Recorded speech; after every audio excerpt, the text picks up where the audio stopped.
molecular dipoles based on the molecular geometries. So we go over to our first question, which is SO3. So our first step is to draw the Lewis structure. As you can see right here, we have the Lewis structure. So we start out by drawing a bond to each oxygen atom. And so when we do that, and first of all we have 24 total electrons because each of the atoms have 6 electrons they need to have. So once we have the bonds we make, that is 6 electrons. So then we have 18 remaining. So we just start loading up the outside ones to have octets. So then 2 here, all the way around for each one. And so that will get you 24 electrons for each, because it's 2, 4, 6, 8, 10, 12, 14, 16, 18, 20, 22, 24. But there's a problem here, because S does not have an octet.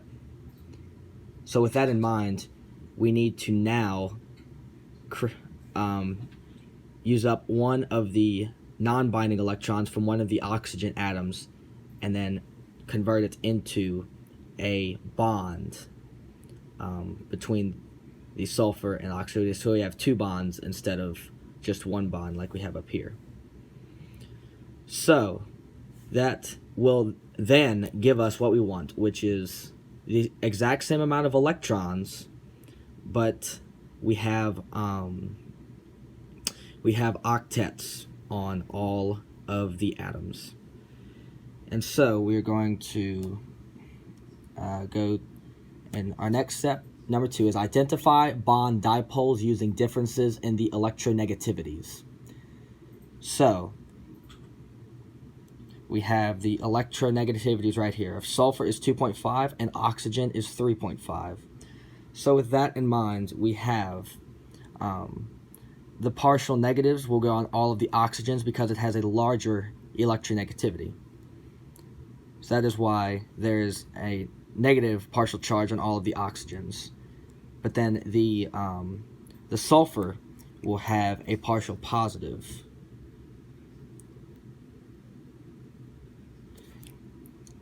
Because of the lower electronegativity. So,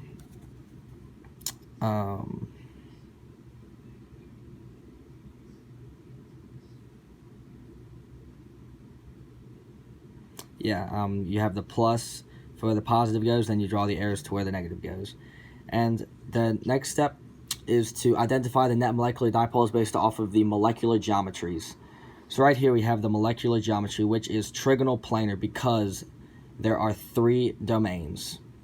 And we know there are 3 domains because when you look at the Lewis structure, there are 1, 2, 3 domains. And there are no non-bonding pairs of electrons. And so it is the molecular geometry is trigonal planar, and there is no net dipole between when you draw the dipoles. The net is 0, so therefore this molecule is nonpolar. And then another thing about it is there is resonance, which basically means that the Lewis structure, like Hopkins said, isn't the best representation of what the actual molecule will be like. So it says there's 2 bonds right here and then 1 for these 2, but it could obviously be 2 here, 1 here, 1 here, 2 here, 1 here, 1 here, or just how it is right here. So with that in mind, each of the bonds has the dashed line to indicate that basically like it's a third bond. So each oxygen to sulfur bond, there's one of those, but then there's also, it rotates between, that last bond rotates between the other oxygens. Yeah, I should have showed you this earlier. Oh well. There you go. So our next problem is OF2. So the first step is to draw the Lewis structure. So right here we have, we draw the bonds to each of the fluorine, and that will give us 4 of the 20 electrons that we need, because there's 6 for the oxygen, 2 for the fluorine, 7 for the fluorine, 7 for the fluorine, which makes 20. So when 4 are used, we have 16 remaining, so we just start loading up the outside. So there are 2, 4, 6. Sorry. There are 2, 4, 6, 8, 10, 12. So there are 12 used up with the 2 right here. So 14, 16. So there are 4 remaining. So the remaining ones go on the central oxygen atom. And so it just turns out that we do have indeed a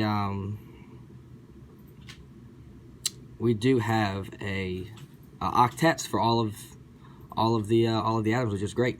Step 2 is to identify the bond dipoles using differences in the electronegativities.